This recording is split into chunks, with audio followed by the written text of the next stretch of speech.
Assalamualaikum warahmatullahi wabarakatuh. Di sini saya akan memaparkan materi mengenai anatomi dan fisiologi sistem pencernaan pada manusia dengan dosen pengampu Ibu Sukria MSc. Sebelum saya memaparkan materi, terlebih dahulu saya akan memperkenalkan diri.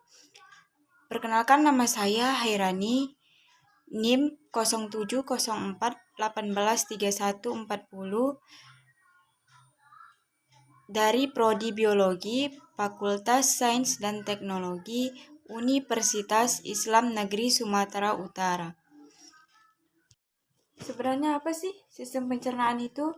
Sistem pencernaan manusia adalah salah satu sistem di dalam tubuh yang berperan sebagai penerima makanan dari luar, yang kemudian akan diproses di dalam organ-organ pencernaan manusia, yang dimulai dari menerima makanan dari luar, mencerna, menyerap bahan yang dapat diserap, serta mengeluarkan zat sisa-sisa pencernaan yang tidak dibutuhkan lagi oleh tubuh.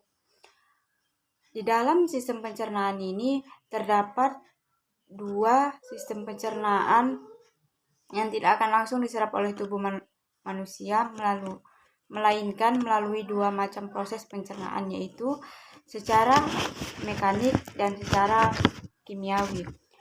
Secara mekanisme yaitu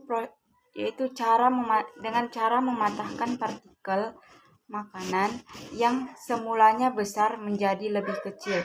Misalnya itu seperti mengunyah makanan di dalam mulut, atau dengan gerakan meremas-remas, atau dengan cara gerak peristaltik yang ada di dalam lambung dan tenggorokan. Organ tersebut akan melakukan pencernaan mekanisme, yaitu dengan gigi, lambung, atau kontraksi perut dan empedu. Fungsi dari pencernaan ini yaitu untuk meningkatkan luas pada permukaan dari makanan.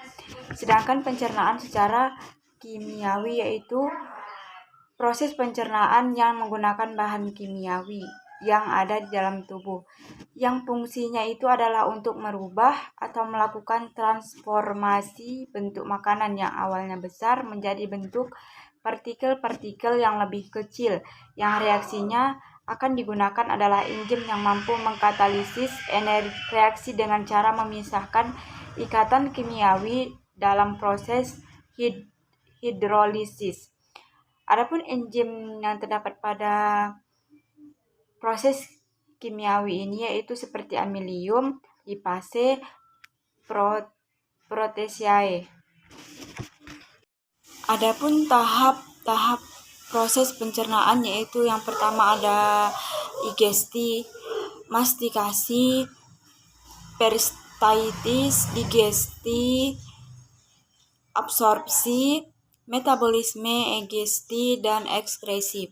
Yang pertama yaitu adalah digesti. Digesti adalah proses masuknya makanan dari cairan dari lingkungan ke dalam tubuh melalui proses menelan baik melalui koordinasi gerakan mengunyah atau gerakan peristaltik. Selanjutnya itu mastikasi. Mastikasi adalah proses pemotongan atau penggilingan makanan oleh gigi. Selanjutnya itu peristaltis, yaitu gelombang kontraksi otot polos involunter yang akan menggerakkan makanan sehingga tertelan melalui saluran makanan. Sedangkan pada digesti yaitu rangkaian kegiatan fisik dan kimia pada makanan yang dibawa ke dalam lambung dan usus halus. Biasanya organ pencernaan yang berperan dalam proses digesti diantaranya seperti mulut, faring, esofagus, usus halus, dan kolon.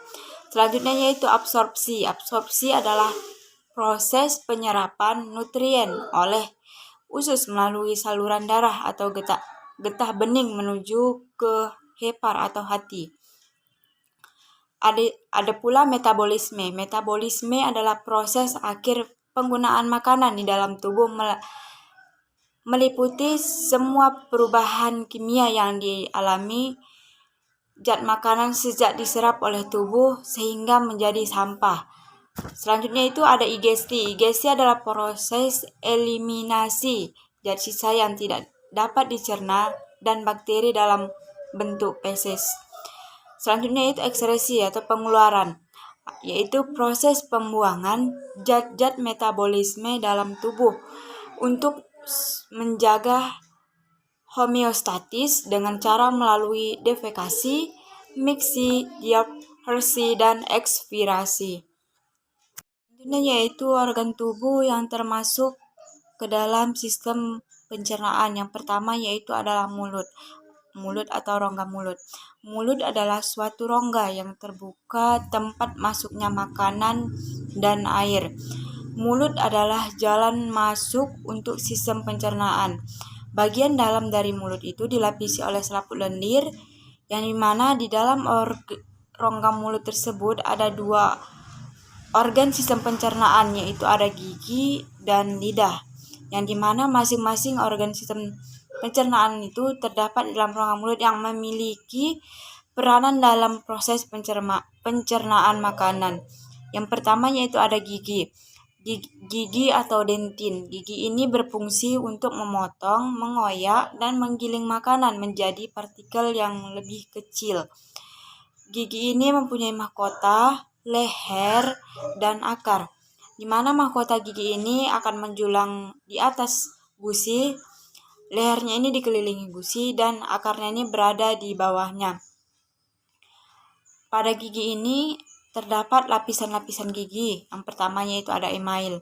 Email adalah lapisan atau jaringan keras yang melapisi bagian mahkota gigi di bagian luar gigi pada manusia. Selanjutnya adalah dentin. Dentin adalah lapisan atau jaringan yang terbentuk oleh zat kapur yang berwarna kekuningan yang terdapat setelah lapisan email gigi. Selanjutnya ada pulpa atau rongga gigi, yaitu lapisan yang terdapat pembuluh darah untuk memelihara seluruh gigi dan serabut-serabut saraf yang mendeteksi pada tekanan panas, dingin, maupun sakit, serta pembuluh saraf dan darah menjulur ke akar gigi. Selanjutnya yaitu ada bagian semen. Semen adalah lapisan keras yang memiliki konstruksi yang kuat dalam melapisi akar. Selanjutnya yaitu ada bagian lidah. Lidah adalah suatu otot lurik yang membantu proses pencernaan yang diliputi oleh membran mukosa. Selanjutnya yaitu tenggorokan atau faring, yaitu penghubung antara rongga mulut dengan kerongkongan, yang dimana di dalam lengkungan faring ini terdapat tonsil atau amandel, yaitu kelenjar limfe yang banyak mengandung kelenjar minyak dan merupakan pertahanan terhadap infeksi. Di dalam tenggorokan atau faring ini terdapat 3 bagian, yaitu yang pertama bagian superior. Bagian ini yang akan menghubungkan antara tekak dengan gendang telinga. Yang kedua yaitu bagian media, yaitu bagian yang berbatasan ke depan sampai ke akhir lidah. Sedangkan bagian inferior itu bagian yang paling tinggi dengan laring, yaitu bagian ini akan menghubungkan orofaring dengan laring. Selanjutnya yaitu masuk ke bagian kerongkongan atau esofagus. Kerongkongan ini berupa otot yang panjang sekitar 25 cm yang memanjang dari akhir rongga mulut hingga lambung. Fungsinya itu yaitu sebagai jalan untuk makanan yang telah dikunyah dari mulut menuju lambung, serta mencegah benda asing yang masuk ke dalam perut, serta akan menghasilkan gerakan peristaltik dan mencegah laju cairan di dalam perut. Kerongkongan ini juga terdapat ada 4 lapisan, yaitu submukosa, mukosa, mulcularis, sama adventitia. Gerakan ini terjadi karena otot akan memanjang dan melingkar di bagian dinding esofagus, lalu akan berkontraksi secara bertukaran atau secara bergantian. Selanjutnya yaitu setelah masuk ke kerongkongan, lalu akan masuk ke dalam lambung atau ventricularis. Lambung adalah salah satu bagian saluran pencernaan yang bentuknya itu melebar, di mana di dalam lambung ini terdapat 3 enzim, yaitu enzim pepsin, yaitu akan mengubah amilium menjadi malkosa dan glukosa. Lalu enzim lipase. Enzim lipase ini akan mengemulasi lemak menjadi asam dan gliserol. Dan enzim tripsin yaitu akan mengubah pepton menjadi polipeptida atau asam amino. Di dalam lambung ini terdapat 4 lapisan, yaitu lapisan peritoneal, lapisan bentuknya berotot, lapisan submukosa, sama lapisan mukosa.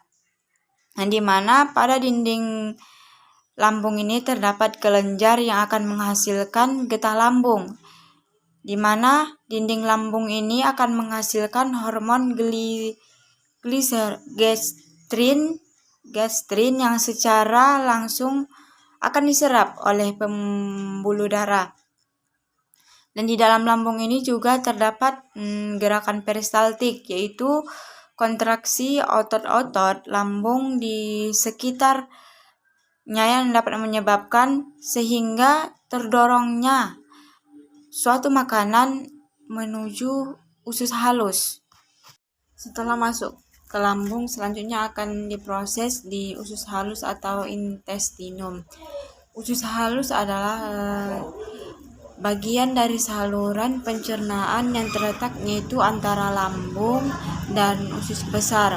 Usus halus ini memiliki panjang sekitar 6-8 meter, yang terdiri dari 3 bagian, yaitu duodenum, yaitu usus 12 jari, jejunum, usus kosong, dan ileum, usus penyerapan.